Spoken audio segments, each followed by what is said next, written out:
Antes do próximo, gente, eu estou aqui fazendo a relação, são 7 pessoas que vieram perguntar, só teve uma mulher. Pô, um assunto tão feminino desse, né? Onde estão as mulheres? Aí, ó.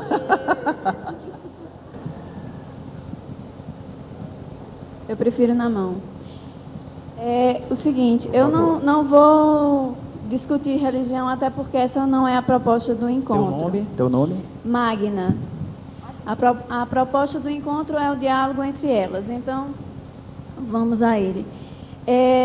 Como o amigo aqui anterior citou, eu acredito que Jesus realmente não tinha necessidade de casamento, porque a proposta que Deus tinha para ele era outra. A missão dele, como profeta, como ensinador, não permitia que ele constituísse família. E seria muito triste ele constituir uma família que seria desfeita, visto que, como Deus, ele sabia que iria ter que enfrentar a crucificação, morte, sabia que ia haver a ressurreição.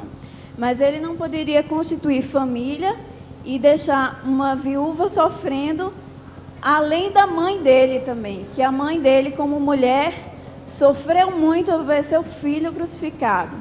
Então, ele não poderia constituir uma família normal, sabendo que essa família ia ser interrompida com o curso normal da sua missão aqui na Terra. Obrigada.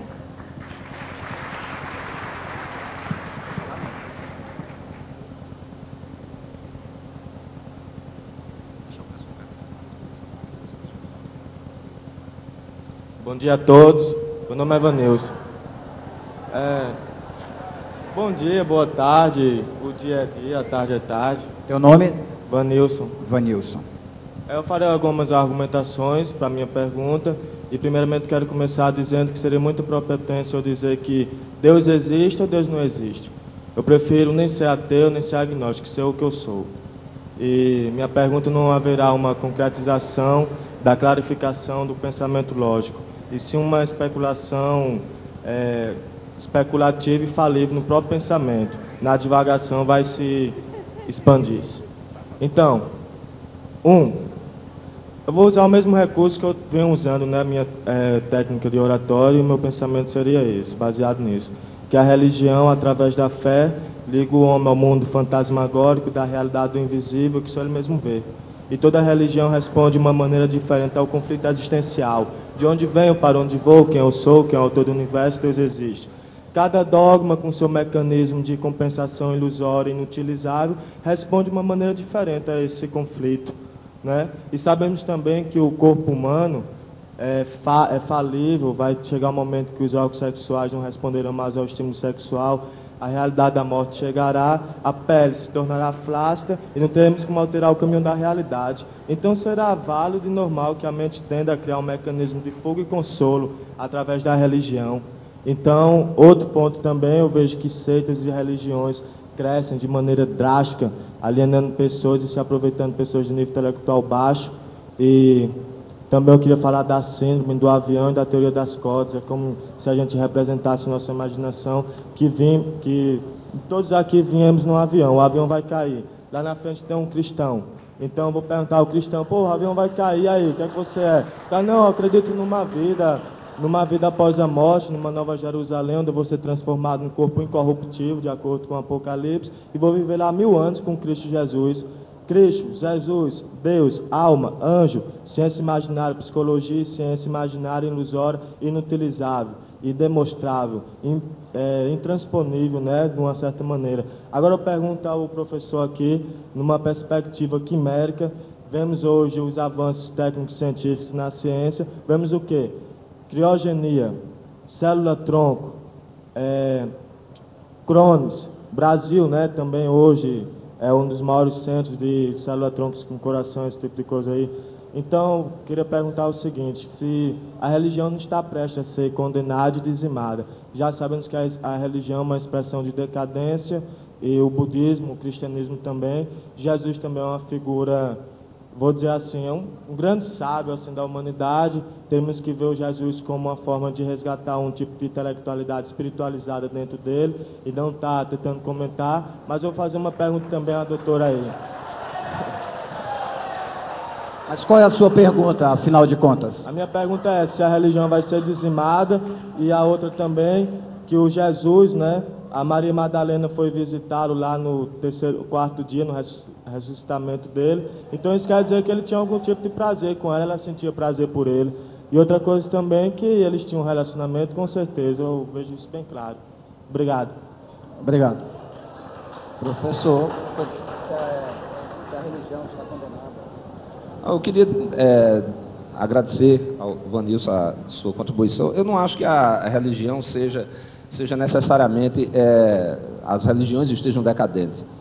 As religiões surgem como respostas espirituais para um determinado povo num determinado momento da história. Cada povo cria sua própria fé de acordo com suas expectativas, de acordo com os ensinamentos dos seus líderes espirituais, e isso vai se organizando muitas vezes em igrejas, em seitas, depois em igrejas, depois em verdadeiros conglomerados políticos no mundo inteiro. Isso acontece com grande parte das religiões. Agora, toda essa discussão que existe aqui, eu queria mais uma vez lembrar que essa discussão aqui desse livro, do Código da Vinci e de tudo mais, nada é sobre a questão do Jesus Cristo como símbolo espiritual, do mito de Jesus Cristo, os ensinamentos de Jesus Cristo, o exemplo de Jesus Cristo, nada disso está sendo colocado em dúvida. O que se coloca é que provavelmente existiu nessa época um indivíduo com esse nome que participou desses fatos relatados nos 4 evangelhos. A documentação é escassa, mas existe. Os 4 evangelhos se reafirmam entre si em muitos pontos e são contraditórios em muitos pontos também. Tem coisas que no evangelho se diz de um jeito e no outro evangelho se diz de outro. Os evangelhos não eram documentos contemporâneos de Jesus Cristo. O mais recente deles foi escrito a partir do ano 70, muitos anos após a crucificação e a morte de Cristo.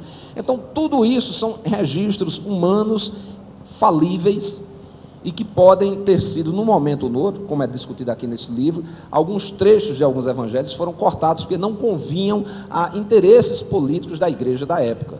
Porque, infelizmente, religião e política sempre estão misturados nesse mundo e os interesses políticos muitas vezes acabam se sobrepondo à verdade religiosa. Agora, a fé religiosa é uma questão íntima de cada pessoa. Eu conheço pessoas que dizem, eu adoraria acreditar em Deus, mas não acredito, porque nunca senti aquela coisa verdadeira dentro de mim, de dizer, pronto, agora eu acredito. Ele disse, se eu tenho dúvida, é porque não tenho fé. Então adoraria ter fé, mas não sinto. Então as igrejas, as religiões, eu acho que nunca vão entrar em decadência, por isso, porque quando a pessoa sente fé, é absolutamente irrelevante para ela se aquilo é verdade histórica ou não, se aquele indivíduo, seja Cristo, Buda ou Maomé, existiu ou não. Ela tem fé que é um gesto de crença absoluta no que se deseja de bom para o mundo. Para mim, seria isso a melhor definição de fé. Quando a pessoa tem essa crença num bem universal, isso eu acho, necessariamente um sentimento positivo, e esse sentimento será sempre recomposto, será sempre recriado, será sempre reciclado e estará sempre presente na humanidade, independentemente das revelações que venham a ser trazidas pelos documentos históricos. O Vanilson fez uma outra pergunta a respeito da Maria Madalena, a sua relação com Jesus, né? Ela que foi a primeira a vê-lo após a ressurreição, né? E que os apóstolos não acreditaram nela, né? Depois, talvez, isso é usado como mais um argumento para reforçar, né, a ligação entre os dois. Mas aí, veja só, 2000 anos depois, a gente está aqui discutindo se transou ou não transou. Quer dizer, Olha, é como o Braulio falou de fé, né? Enfim, isso não deveria entrar no âmbito da fé. Isso aqui já é, já é um exercício, né, de possibilidades e tal. Mas vou dizer uma coisa, 2000 anos depois, o povinho para gostar de fofocar do cão, viu? Isso não é tão importante assim. O importante é você manter, como o Braulio disse, sua fé e segui-la da forma mais honesta e intensamente possível. E respeitar as outras, né? Logicamente. Eu queria aproveitar e fazer uma colocação que um livro que eu escrevi, que é o Parzival e a Lenda do Graal. Parzival seria o 13º cavaleiro. E ele foi considerado um tolo, um ingênuo, mas ele que encontrou o Graal. Quer dizer, nós todos somos um pouco Parzivais, tolos, loucos, né? Fazendo esse tipo de discussão, em vez de ficar só presa a uma religião, ao modo condicionado de ver Deus. Eu acho que nós somos Parzivais, também em busca do Graal, né? Meu nome é Adaísa e eu gostaria de falar justamente sobre essa figura de Madalena e compará-la com a figura mítica de Nossa Senhora, né, da Mãe de Jesus. Porque, e também fazer um paralelo entre as religiões ocidentais e, de uma maneira geral, as orientais. Porque nas religiões orientais, e eu não sou de nenhuma religião, afinal, não é defendendo religião A ou B, mas coloca a figura da mulher, a deusa. A deusa. E quanto aí no cristianismo, na cultura judaico-cristã, coloca a mulher, Nossa Senhora, uma santa, como mãe, porque na figura de mãe, venera a figura da mulher somente no papel materno, da maternidade. Mas a sua figura como companheira, como mulher, como participante da relação sexual e do prazer físico, é condenada, e para exercê-la ela tem que ser prostituta. Então isso aí é uma depreciação criada pelas religiões do papel da mulher como ser feminino, como ser companheiro. E eu vejo que é justamente por causa dessa manipulação que aconteceu tudo isso, que transformaram. Eu não vou afirmar o papel real da Madalena, se foi esse ou aquele, mas poderia ter sido perfeitamente. E por que colocá-lo como prostituta? Quer dizer, uma forma se é santa, Nossa Senhora é virgem, ela nunca teve relação sexual, é virgem. Quer dizer, para ser santa, para ser sagrada, tem que ser virgem, tem que não ter tido prazer, tem que não ter tido relações sexuais. E é em cima disso que criaram esse mito da prostituta para Maria Madalena, seja real ou não.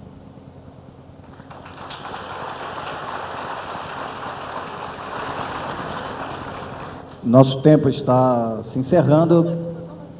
Tem mais quantas pessoas ainda? Só para ter uma ideia aí. Depois de você, só tem mais um? É isso? Então vamos lá, vamos fazer rapidinho aqui, né? Vamos lá, dá uma rapidinha. Bom, meu nome é Ednaldo e eu gostaria somente de colocar, não sou historiador, nem professor, nem médico, nada. Apenas uma pessoa comum. Uma pessoa comum como qualquer outra. Eu acho que é o seguinte, o biotipo de Jesus é que está muito em questão. Até teve uma polêmica sem graça sobre a cor dele. Se ele era preto, amarelo, azul. Se ele era virgem ou casado. Eu acho que o principal foco que as pessoas deveriam se preocupar é os ensinamentos. É o que ele disse. Amai os vossos inimigos. Né? Aí, ele disse, fez colocações, os puros de coração verão a Deus. Será que só existe puros de coração no cristianismo? Tem puros de coração no Islã, no judaísmo, nos ateus. Eu garanto que tem um ateu que ajuda uma pessoa no meio da rua, que está passando fome. Então, devia se preocupar menos com o estereotipo de Cristo. Ah, será que ele tomou vinho? Será que ele andou disso? Olha o que ele disse, olha as mensagens dele, os ensinamentos. Isso é o que fica. Um homem não estaria há 2000 anos sendo motivo de palestras, discussões, de livro, se o que ele disse não fosse importante. Então a cor dele, o cabelo, curto, grande, olho verde, isso não importa. Então, só era isso e obrigado.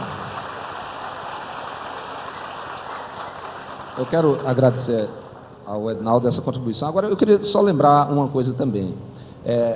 Eu queria puxar a brasa para a sardinha dos historiadores. Existe uma raça muito engraçada no meio da nossa humanidade, que são os caras que têm como profissão ser historiador. Um historiador é um cara que entra nesse quarto escuro chamado o passado e fica tateando lá no escuro e descobrindo coisas que ele não sabe direito o que são e trazendo aqui para fora, para a luz, dizendo: eita, eu fui lá e achei isso. Que diabo é isso? Eu achei esse pedaço de papel com um negócio escrito. Eu achei esse documento aqui. Eu achei esse pedaço de madeira. Eu achei esse objeto. Então, os historiadores são pessoas que fazem isso, primeiro, por vocação íntima, porque tem curiosidade, uma curiosidade incessante, insaciável pelo que aconteceu no passado remoto. Eu tenho essa curiosidade também. Eu gostaria de saber tudo o que aconteceu no planeta Terra desde que ele se formou, mas não posso, não dá tempo. Ele tem essa curiosidade insaciável. Ele se formou profissionalmente, estudou na universidade, fez sua graduação, mestrado e doutorado, para se especializar em técnicas de pesquisa, e são caras que, muitas vezes com bolsa, com dinheiro de universidade, ou até do próprio bolso, ficam viajando para o Oriente, mexendo em pergaminhos e papiros antigos, naquelas bibliotecas obscuras, tentando descobrir coisas para entender o que foi que aconteceu nesse passado. Que é aquela coisa que eu falei no início: o passado não foi lido por inteiro, o passado está sendo relido o tempo todo. E esses caras são admiráveis porque eles têm essa possibilidade de ir para um lugar, lá numa biblioteca, lá numa cidade do interior do Egito, e de repente descobrir um rolo de papiro que diz uma coisa sobre a história que nenhum de nós aqui sabia, nem os nossos professores atuais sabiam. Então é preciso respeitar a missão que esses caras têm no mundo, sem imaginar que eles fazem isso, que eu não acredito que façam isso, com o intuito de falar mal de Buda, ou de Cristo, ou de Maomé, ou seja lá de quem for. Uma coisa é a releitura dos fatos históricos, e outra coisa são os ensinamentos espirituais e filosóficos desses mestres, que esses, para mim, são atemporais, eles têm validade permanente, independentemente do que esses historiadores venham a descobrir.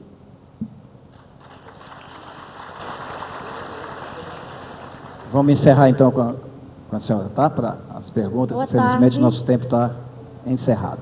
Meu nome é Palmira. Eu estou inquieta com essa grande preocupação de Jesus com Madalena. Nós estamos falando do Jesus biológico, do Jesus da história de homem. Então, se ele transou, se ele não teve ou teve alguma coisa com Madalena, acho que ninguém tem certeza, mas a gente deveria ter e rogar aqui todo mundo para que ele tenha tido. E para que ele tenha tido até filhos com Maria Madalena. E que ele esteja por aí, porque Jesus foi paz, liberdade, independência. E isso é o que nós estamos precisando. Eu acho que está se interrogando o tempo todo. Se ele transou, se não transou. Ele era um homem biológico e sentia necessidade sim, meu amigo. O espírito pode não sentir, mas o corpo biológico dele, com certeza, na frente de uma mulher bonita como Maria Madalena, sentiu necessidade.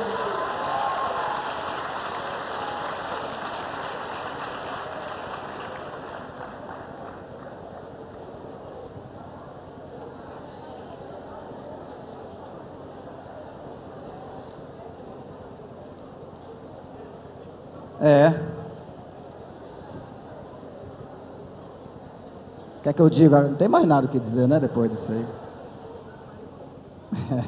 Um paredão. Bom, eu espero que a mesa tenha sido útil de alguma forma para debater, né, esses assuntos. Espero que cada um tenha aproveitado da sua forma. E queria dizer que os livros da Mônica estão expostos à venda lá na banquinha de livros ali na entrada do teatro, né, Mônica? Diz aí, Paulo, fala aí. Já que está na hora dos comerciais, eu queria avisar que o meu novo livro, que é Os Martelos de Trupizup, que é um livro inédito de poemas, está à venda aí no saguão do teatro. Ficarei autografando informalmente ao longo do encontro, não vai ter sessão de autógrafos, não. Então, eu queria completar, assim, eu estou me sentindo no paredão. Votem em Ricardo, vocês vão votar em mim. Com quem vocês vão votar no paredão de domingo? Estou brincando. Só para terminar, gostei da conclusão daquela senhora. Se somos filhos, então, de Jesus e Maria Madalena, que bom. Cada um, né, tem amor, paz, saúde, carinho, tudo isso que ela falou, acho que ela resumiu bem a proposta aqui dessa reunião maravilhosa. E saber que aqui em Campina Grande tem essa consciência, que foi o que eu falei com a Ana Maria Braga no programa. Aqui, a Paraíba, é o lugar assim, de pessoas mais inteligentes que eu já conheci em todos os lugares que eu visitei. Não há um nível como o de vocês em relação às perguntas. Isso simboliza igualdade entre os sexos, é uma verdade. Não conheço em nenhum lugar, aqui no Brasil ou fora do país, que tem essa conscientização das pessoas, fazendo perguntas num nível excelente. Parabéns, esse ano é da Paraíba. Parabéns, obrigada. Bom, e quanto a mim particularmente, esse texto que eu li para vocês é um capítulo chamado Indivíduo versus Sociedade, desse novo livro que ainda não foi lançado. Se alguém tiver interesse, eu posso mandar por e-mail, com todo prazer. Basta acessar lá o meu site. Se você tiver, se esquecer, eu vou falar aqui, mas se esquecer, lá na banquinha lá tem os livros, você anota, me manda um e-mail, que eu mando para você o que eu tiver sobre esse assunto, né? Dessa ótica, nessa interpretação. É www.ricardokelmer.net, www.ricardokelmer.net. Você pode enviar que eu mando também tem alguns livros meus lá na banquinha, lá terei o maior prazer de conversar depois e autografar. Então, obrigado a todos mais uma vez. E vamos ver qual é o ano que vem, qual é a polêmica aqui, né? Obrigado. Bonito, não foi? Muito bom, muito bom. Esse pessoal aí, eles deixam para fazer o comercial só no final, porque fica todo mundo sem graça de fazer o comercial, mas eles não precisam de comercial, todos os três são extraordinariamente bons, né? De forma que vocês não se preocupem, pode ir lá e adquirir o livro que for no escuro, que está tudo muito bem. Sem querer me imiscuir no tema da palestra, do debate aqui, só queria concluir com uma coisinha. No livro do Louis Charpentier, sobre a Catedral de Chartres, ele diz que a diferença cultural que existe entre a Idade Média e a Renascença, que são uma em seguida da outra, é muito maior do que a diferença entre a Renascença e nós. Ou seja, houve uma quebra intencional da cultura e fabricou-se uma nova cultura para a Renascença, no sentido principalmente de denegrir o lado espiritualista da Idade Média. Por isso que a gente tem aqui essa noção de que foi a noite dos tempos e essas coisas horríveis. Mas não foi. Foi um momento de muita luz. E quando vem com aquele papo de que a Inquisição, as fogueiras, é bom lembrar que as fogueiras da Renascença foram muito mais numerosas do que as da Idade Média.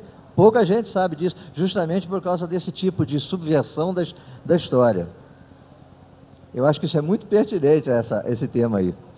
Agora, vamos fazer um pequeno intervalinho para um xixi, um café, uma coisa assim, e nós vamos ter uma palestra muito interessante depois, um debate espírita, e até daqui a 5 minutos.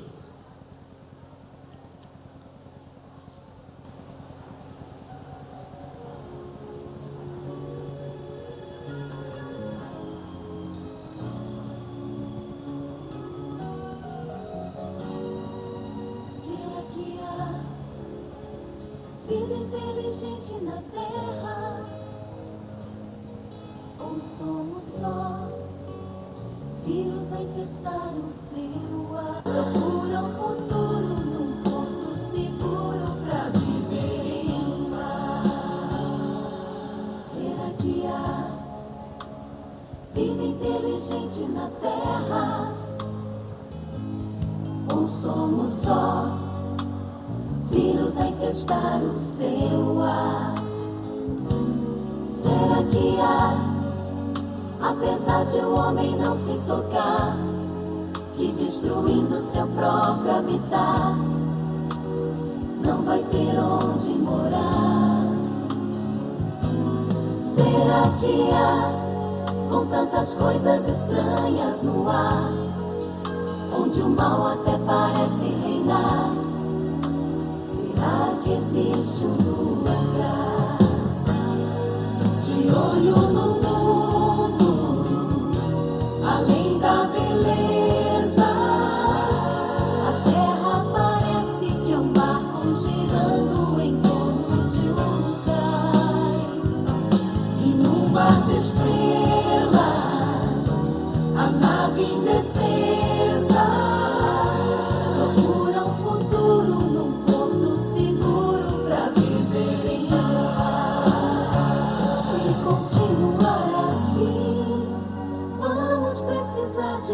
planetas, ou quem sabe feito em proveta e arquivar na gaveta um velho planeta azul.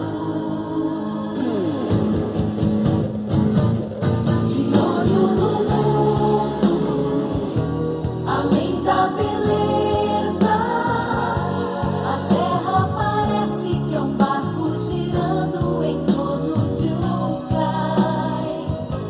Em um mar de estrelas, a nave indefesa procura um futuro num porto seguro pra viver em paz.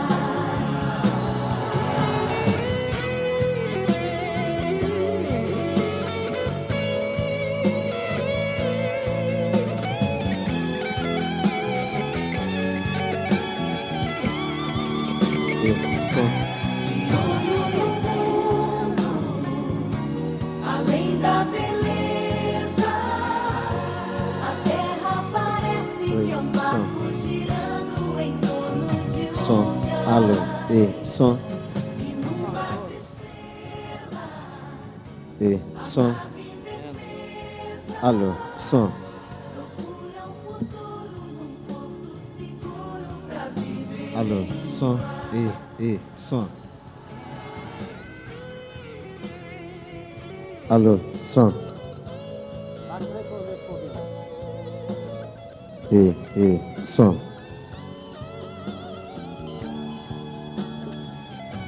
De olho no mundo, além da beleza, a terra parece que é um barco girando em torno de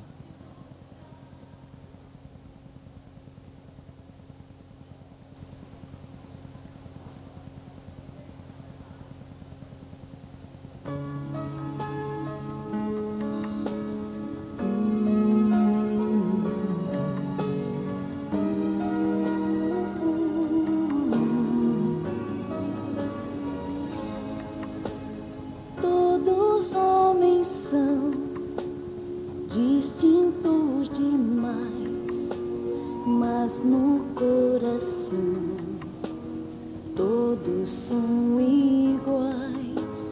Todos têm amor, todos têm paixão, todos sentem dor, todos são mortais. Então, por que não estender a mão a quem precisa mais de ajuda e atenção que nós? Se Deus é nosso Pai, quem é que não é nosso irmão?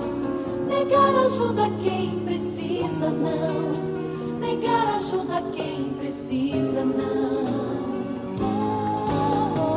Todo mundo tem direito de viver, e o milagre vem pra mim e pra você. Todos têm que ter direito a ser feliz, que é pra não morrer o futuro do país.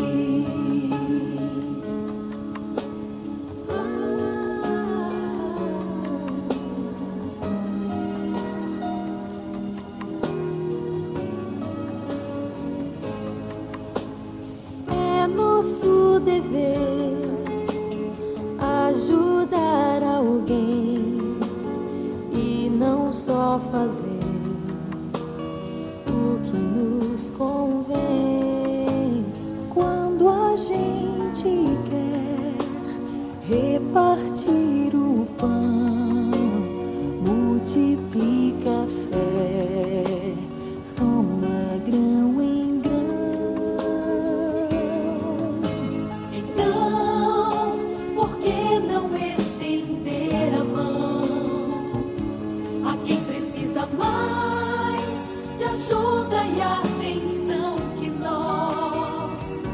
Se Deus é nosso Pai, quem é que não é nosso irmão? Negar ajuda a quem precisa, não. dar ajuda a quem precisa, não.